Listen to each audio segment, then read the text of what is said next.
a un sujet qui est d'actualité. Ok, on va pas se mentir, c'est Moussa Diabaté. Ok, c'est la seule chose dont on va parler ce soir. Alors, je vais vous demander tous de me donner votre avis sur la situation de Moussa Diabaté avant qu'on commence le live. Est-ce qu'il y en a qui trouvent que ce qu'il a fait c'est correct ou il y en a qui trouvent que ce qu'il a fait ça a été con? Donnez-moi votre avis, je vais lire le chat, ensuite on va commencer. Ok? Déjà, j'aimerais savoir en fait quel est votre avis vous. C'est pour ça que je vous demande ça. Alors vous, pour vous, c'est quoi? Alors, j'adore Moussa, mais je ne comprends pas son choix. Oui, le coach a fait une erreur de cut, mais c'est une opportunité incroyable de gagner sa place pour les prochaines compétitions. Franchement, c'est mitigé. D'un côté, je me dis il a raison de penser à lui-même et de préparer sa saison parce que c'est ça qui lui rapporte du bif. Il a 100% raison, mais c'est une dinguerie en tout cas, nos caps. Parle de Nadir, gros, même si je ne l'aurais pas pris aussi. À sa place, j'aurais même pas décroché le téléphone quand ils auront rappelé. En plus, il s'est fait cut, donc il a sûrement pas envie d'être une boule de secours. 100% raison. De toute façon, Moussa avait prévu de bloquer son été pour l'Euro, donc pourquoi faire genre il n'a pas le temps de venir? Ok. Pilou, déjà, c'est très très intéressant ce que tu dis. Et je vais t'expliquer déjà avant qu'on commence, je vais vous expliquer comment ça marche, ok?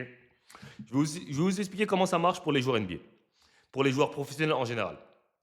Alors, vous savez ce qui se passe quand les joueurs professionnels ou NBA, ou encore, pareil, hein, même pour Thomas, ok, quand on a su qu'il allait en Team France, en fait, on prépare l'été. Il faut comprendre un truc, les joueurs professionnels, ce n'est pas des amateurs, ok?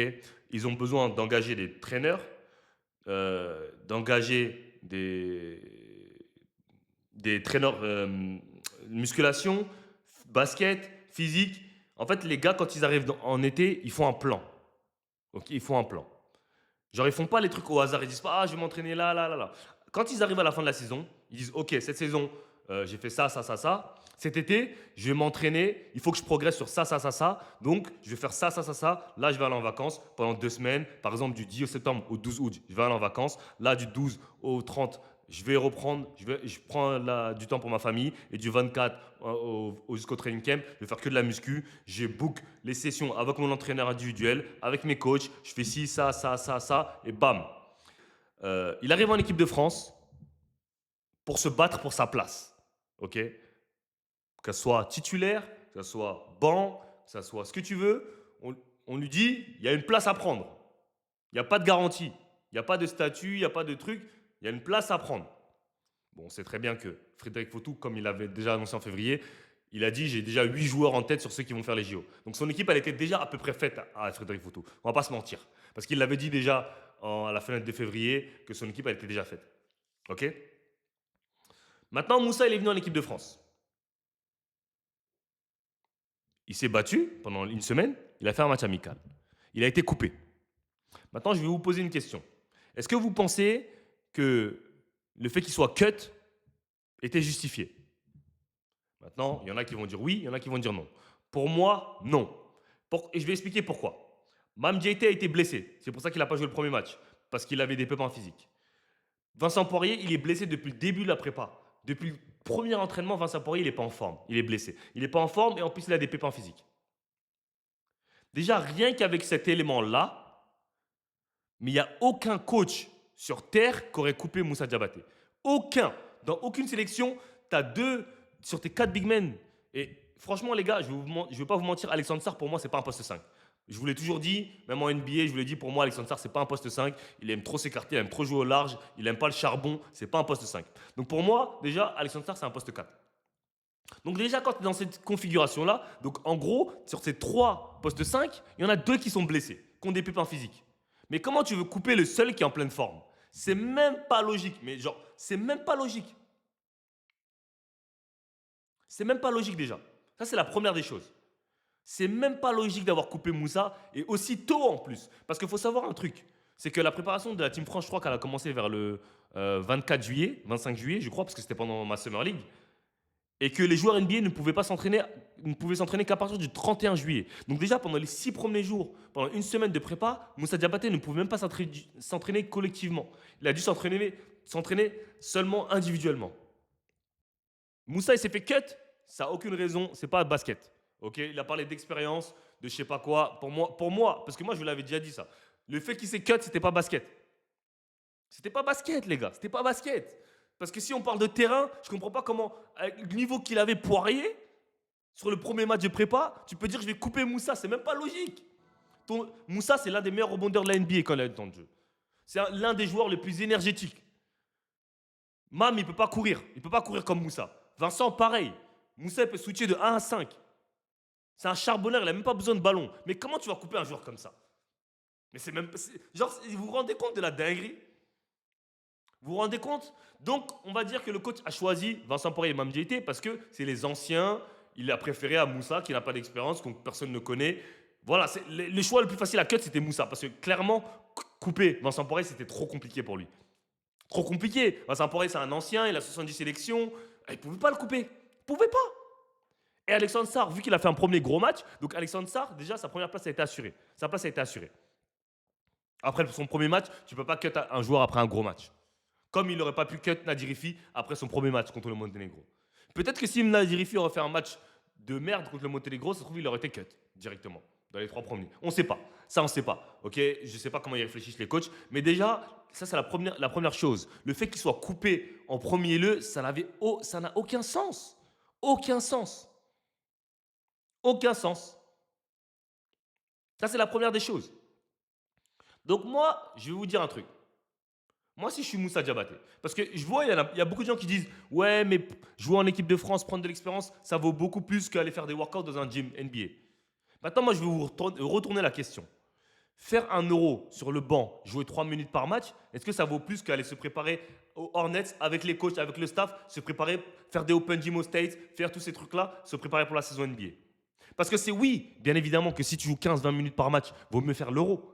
Je suis d'accord avec vous 100% sur ça. Si c'est pour jouer 20 minutes par match, prendre de l'expérience, faire ci, faire ça, moi je suis d'accord avec vous 100%. Vaut mieux faire l'euro que ça allait se préparer, pour, entre guillemets, aller se préparer aux États-Unis pour sa saison.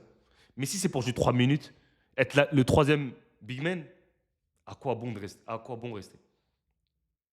Les gars, je vous entends, vous aimez bien dire, imagine, il serait venu, il aurait taffé, etc. Les gars, Sylvain, il a fait quoi, Sylvain? Quand il le ramenait en équipe de France, il lui faisait faire quoi, Sylvain? Il le benchait, il lui faisait des trucs. Les gars, c'est pas une question de talent, les gars. C'est pas une question de talent. Là encore, on voit bien que le meilleur meneur de l'équipe, c'est Sylvain. Pourquoi Strazel, il start? Je l'aime bien, Strazel, il est bon. Mais on sait bien que le meilleur meneur de l'équipe, c'est Sylvain. C'est lui qui dynamise tout le jeu, c'est lui qui fait tout. On le sait, mais pourquoi c'est Strazel qui start? Bah ouais, il y a des trucs comme ça qu'on ne comprend pas, les gars. Et c'est parce que c'est pas que du basket. Il y a d'autres choses dans ça. Et ça fait partie du sport. Hein. C'est pas qu'en équipe de France qu'il y a des trucs. Ça fait partie du sport. Il y a des joueurs qui doivent jouer, il y en a d'autres qui doivent moins jouer. Voilà, ça fait partie du sport, les gars. Il faut vivre avec. Mais maintenant, si ça fait partie du sport, moi, j'ai le droit de penser à mon avenir et penser à ma gueule aussi. C'est pas que l'équipe de France qui a le droit de penser à sa gueule, mais moi, j'ai pas le droit de penser à ma gueule. Ça, par contre, c'est pas logique, les gars. Je suis désolé. Chacun pense à sa gueule. Donc maintenant, vu la situation, vu comment il a été traité, entre guillemets, Moussa. Parce qu'en fait, le truc de se faire cut, c'est pas un souci, en fait. C'est le jeu. Tu viens en équipe de France, tu te fais cut, etc. Il y a des gars qui sont meilleurs que toi, tu te fais cut, c'est le jeu. Hein. Il n'y a pas de honte à se faire cut, ou il n'y a pas à être rancunier à se faire cut, tu vois. Ça peut te servir de motivation, mais en fait, il n'y a pas de rancune envers l'équipe de France ou le coach. C'est le jeu. Venir se faire cut, c'est le jeu. Hein, c'est le jeu. Mais maintenant, quand tu viens, tu te fais cut, alors que tu es meilleur que les big men, tu as prouvé sur le moment où tu étais là que tu es meilleur que les big men. Les big men, ils sont blessés, ils sont là, et on te justifie parce qu'ils ont plus d'expérience que toi. Mais avant même que je vienne en équipe de France, Poirier et Mame Diaté, ils avaient plus d'expérience que moi. Donc en gros, à quoi ça sert? Pourquoi je suis venu? Moi, je vous le dis, je suis à la place de Moussa, je me dis, mais pourquoi je suis venu? Si on savait déjà qu'on allait prendre Mame et Vincent à ma place, parce qu'ils ont plus d'expérience, pourquoi je suis venu? Pourquoi? Ça sert à rien. Ça sert à rien, strictement à rien. Donc c'est la première, c'est la première des choses. Ok? Donc ça, c'est le premier sujet. Maintenant, Moussa quitte l'équipe de France. Qu'est-ce qui se passe dans sa tête? Dans la tête des Hornets, dans la tête de son agent, la tête de son entourage, comme ils disent? C'est pas grave. L'équipe de France, c'était un échec. Maintenant, on se prépare pour la NBA. Tu as une grosse saison à venir. C'est ta première année où tu vas arriver vraiment du temps de jeu garanti. Tu as un contrat NBA. Là, tu cherches une extension. C'est ta saison la plus importante de ta carrière. Maintenant, on va faire un plan pour que tu sois prêt au 27 septembre, quand le training camp commence. Tu sois prêt. OK? C'est comme ça que ça se passe. Tu as été coupé, c'est pas grave. Vous avez bien vu, même sur Insta, il était content, il a remercié, il a fait son petit post. Il n'y a rien, il n'y avait pas de rancune. Donc, à partir du moment où on t'a cut en équipe de France, en fait, à partir du moment où on te cut en équipe de France, tu peux pas attendre. Tu vas pas dire, ah ouais, j'espère qu'ils vont me rappeler. Non, ils m'ont cut. Ils t'ont cut en plus parmi les premiers. Ils l'ont cut parmi les premiers. Ça veut dire que, frérot, on va pas se mentir. Les premiers qui sont cut, généralement, c'est les mecs. De toute façon, même s'ils seraient là, ils auraient pas joué. Tu fais partie des premiers cuts. Après une semaine, après un match. Franchement, ça veut dire qu'on comptait pas sur toi, clairement, honnêtement, les gars. Soyons honnêtes aussi, c'est ça. Faut être honnête. Faut être. Moi, je peux être. Comme je vous l'ai dit, pareil pour Thomas en U19. Moi, c'est mon rêve, c'est mon truc. Mais je suis honnête, je m'en fous. C'est pas parce que Moussa, c'est mon pote, mais je dis la vérité, tu vois. Si tu m'aurais dit, oui, il y a Wemby devant lui, ils ont pris Gobert devant lui, ils ont été meilleurs sur le truc, je t'aurais dit pas de souci. Mais je vous le jure, les gars, il y a personne qui peut me dire que Vincent Poirier et Mam JT sont meilleurs que Moussa Diabaté et qui peuvent plus apporter à cette équipe que Moussa Diabaté. Je peux pas y croire. Je suis désolé. Je peux pas. J'y crois pas. Je peux pas. Je suis désolé. Et ça, c'est avec toute honnêteté, je peux pas. Je peux pas l'accepter. Que vous me dites que Mam JT et Vincent Poirier auraient plus apporté que Moussa Diabaté ou sont meilleurs que lui. Je te dis non. Je vous dis non. C'est pas possible. Pour moi, c'est pas possible. Pour moi, c'est pas. Pour moi, non. Donc voilà. Donc après, comme je vous l'ai dit, Moussa prépare son été. Là, ça fait 10 jours qu'il s'est fait cut. Hein. Maintenant, 11 jours. Ça faisait 11 jours qu'il s'est fait cut. Il prépare son été, il appelle ses traîneurs, il organise son planning, il appelle les Hornets. C'est ça. Déception, parce que lui, il pensait qu'il allait venir et se tape vraiment pour une place. Parce qu'en vrai de vrai, c'est pas vraiment tape pour la place. Parce qu'ils ont été horribles, les deux joueurs qui étaient devant lui. Ils ont quand même eu leur place. Donc en vrai, il s'est pas battu pour une place, en vrai. Soyons honnêtes, il s'est pas battu pour une place. Parce que c'est pas ça, se battre pour une place.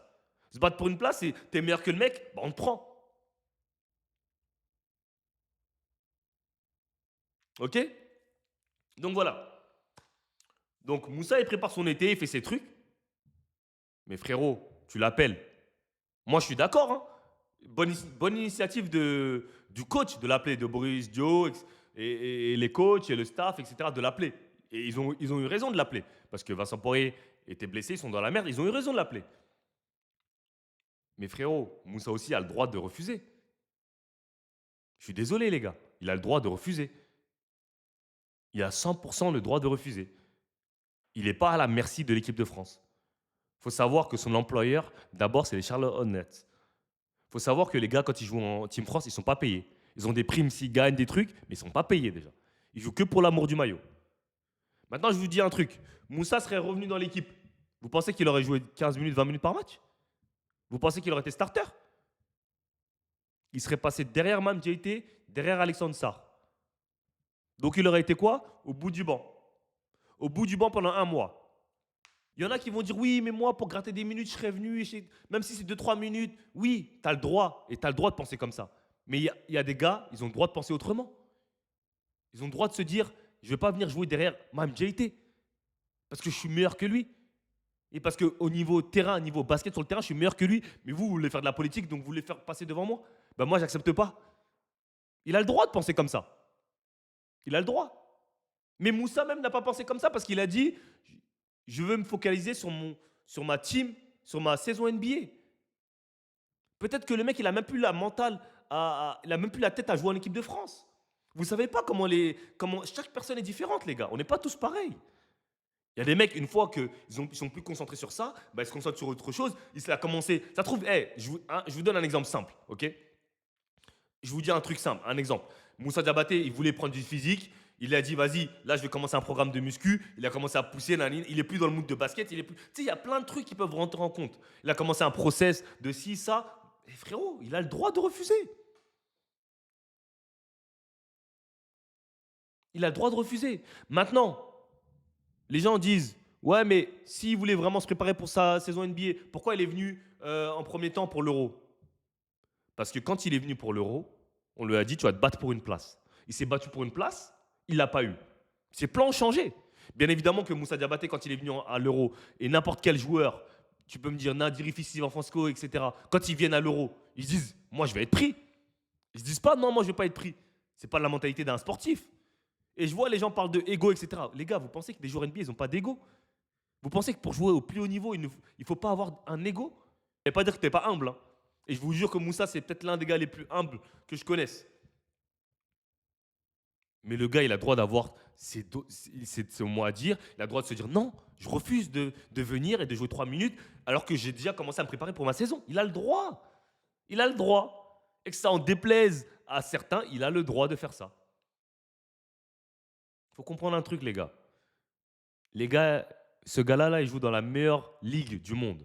Ce mec-là, il a quitté la France à 14 ans. Il a fait un chemin, il a parcouru un chemin que personne n'a fait auparavant en France. Il a quitté la France à 14 ans, il est arrivé en high school dans l'une des plus grandes écoles. Il a fini All-Américaine. Il était top 10 du pays.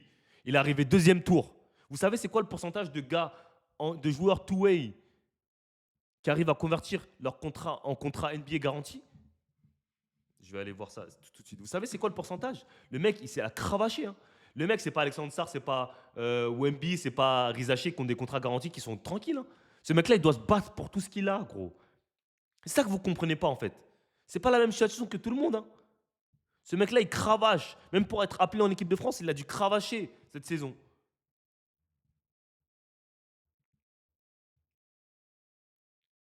Et vous voulez bâcher ça. En fait, qu'on soit tous des pantins, en fait.